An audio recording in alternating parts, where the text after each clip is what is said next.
Hello class, welcome to study official. आज हम discuss करने वाले हैं अपनी क्लास 10th की आर.एस. अग्रवाल का चैप्टर नंबर 4 और चैप्टर नंबर 4 का क्वेश्चन नंबर 8 सॉल्व करने वाले हैं। उससे पहले हम लोग आपको बताना चाहते हैं कि जो क्वाड्रेटिक इक्वेशन चैप्टर है और लीनियर इक्वेशन चैप्टर है, ये आपके लिए इतना ज़्यादा इंपॉर्टेंट है कि आप पूरी मैथमेटिक्स में जब भी क्वेश्चन सॉल्व करेंगे, अगर आपके ये दोनों चैप्टर्स वीक हैं, आपकी कैलकुलेशन वीक है, तो आपके कम से कम 20 नंबर मिनिमम 20 मार्क्स आपके जो है बोर्ड में कट जाएंगे। क्योंकि ये क्वेश्चन सिर्फ क्वाड्रेटिक और लीनियर इक्वेशन में ही नहीं, ये अदर चैप्टर्स में भी आ जाते हैं। यानी कि सिंप्लीफिकेशन एक बहुत इंपॉर्टेंट रोल है बच्चों, सभी बच्चों को आना चाहिए। मैं क्लास में देखता हूँ यहाँ पर कि बहुत सारे बच्चे होते हैं, उनमें से आधे से कम ऐसे होते हैं, यानी कि मान लीजिए 10 बच्चे हैं और 10 में से 4-5 ऐसे बच्चे होते हैं जिनको फैक्टराइजेशन नहीं आता है, जिनको एलसीएम लेना नहीं आता है वेरिएबल के फॉर्म में। तो अगर आपको ये सब नहीं आता है तो अभी स्टार्टिंग है आपके 10th क्लास की, आप अभी ने सीख लीजिए, और अगर आप ये सीख जाते हैं ना तो आपका बहुत अच्छा स्कोर होने वाला है। तो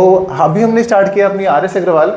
तो आर.एस. अग्रवाल का क्वेश्चन नंबर जो 8 है उसको चलिए सॉल्व करते हैं और आपको एक एक स्टेप बताऊंगा, आप समझिएगा।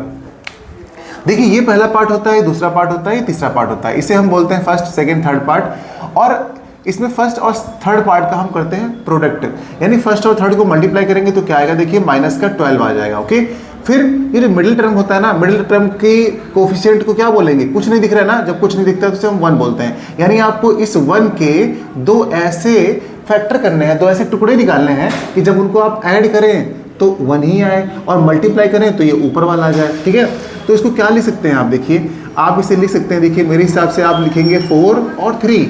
ठीक है, अगर आप इन सबको ऐड करते हैं तो ऐड करने के लिए आपको एक पे माइनस लगाना पड़ेगा। ठीक है, तो अगर इस पे माइनस लगा देंगे, कहेंगे सर आप इस पे भी लगा सकते थे, तो मैं कहूँगा आपसे कि जो नंबर यहाँ पे होगा, जो साइन यहाँ पे होगा, वही आप बड़े वाले पे लगाएंगे। देखिए इस पे प्लस दिख रहा है तो आप यहाँ प्लस लगाएंगे। ठीक है, अगर यहाँ पर प्लस है मतलब कि अब बड़ा वाला हमारा पॉजिटिव हो गया। इन दोनों को आप ऐड करके देखिए, जब आप इन दोनों को ऐड करेंगे तो पता है क्या आएगा, 1 आएगा, और मल्टीप्लाई करके देखिए ये वाला आ जाएगा। क्लियर।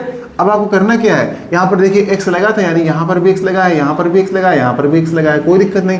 तो इस x के प्लेस पे आप इन दोनों को पुट करेंगे तो आप क्या लिखेंगे, 2x² प्लस 4x, ये आ जाएगा आपका कितना, माइनस का 3x और माइनस का 6 और आगे 0। अब आपको क्या करना है, अब आपको पेयर बना लेना है। एक पेयर आपको ये दिख रहा है और एक पेयर आपको ये दिख रहा है, इन दोनों में कॉमन ले लो, जो भी कॉमन आपको दिख रहा है। यहाँ पर आपको कॉमन दिख रहा होगा 2x, तो आप 2x को कॉमन लीजिए, अंदर बचेगा आपका x प्लस 2। और इस वाले में देखिए क्या कॉमन दिख रहा है आपको, इसमें -3 कॉमन दिख रहा है, तो -3 कॉमन लीजिए, यहाँ पर भी बचेगा आपका x प्लस 2 और आगे रहेगा 0।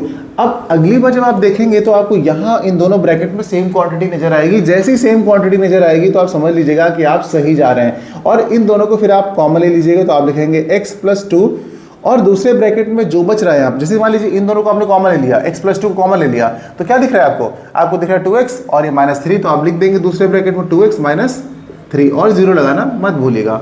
उसके बाद आप क्या करेंगे, एक बार इसके आगे 0 और एक बार इसके आगे 0, मतलब ये फैक्टर्स हो चुके हैं, इनको बोलते हैं फैक्टराइजेशन। तो ये फैक्टर हो चुका है। अब अगर इसकी वैल्यूज आपसे पूछेगा तो आप x प्लस 2 इसके आगे 0 पुट कर दो एक बार, और एक बार इस वाले प्रोडक्ट के आगे 2x माइनस 3 के आगे 0 पुट कर दो। अब इसको सॉल्व कर लो, मतलब यहाँ से x की वैल्यू निकाल लो, क्या -2, उधर जाकर के ये 2 क्या हो जाएगा, -2, और यहाँ से अगर आप 2x की वैल्यू निकालते हैं तो ये हो जाएगा 3, और x की निकालते हैं तो ये हो जाएगा 3/2। यानी कि एक वैल्यू ये आ रही है और एक वैल्यू ये आ रही है। यही है आपके जीरोस, यही है आपके रूट्स। वैसे इसको सॉल्व करने के लिए बोला था और फाइंड करनी थी x की वैल्यू, तो यही है आपकी x वैल्यू, जिन्हें हम रूट्स या फिर जीरोस बोलते हैं। तो इतना आपको समझ में आ गया होगा। अच्छा, इनको जीरोस क्यों कहते हैं पता है आपको, क्योंकि इनकी वैल्यू को यहाँ पुट कर दोगे तो ये सबको 0 कर देंगे, इसलिए इनको जीरोस बोलते हैं। समझ गए आप, बहुत सिंपल है ये। तो उम्मीद करते हैं ये वाला क्वेश्चन आपको समझ में आया होगा। अगर ये वाला क्वेश्चन आपको समझ में आया बच्चों, तो ये वाला क्वेश्चन आप करिएगा, बिल्कुल सिमिलर ऐसे ही क्वेश्चन है, इसका आंसर आप हमें कमेंट में बताएंगे कि कितना आया है। मिलते हैं अगली क्लास में इस क्वेश्चन के साथ। अगर आपका सोल्यूशन सही होता है तो हम अगली बार आपको बताएंगे।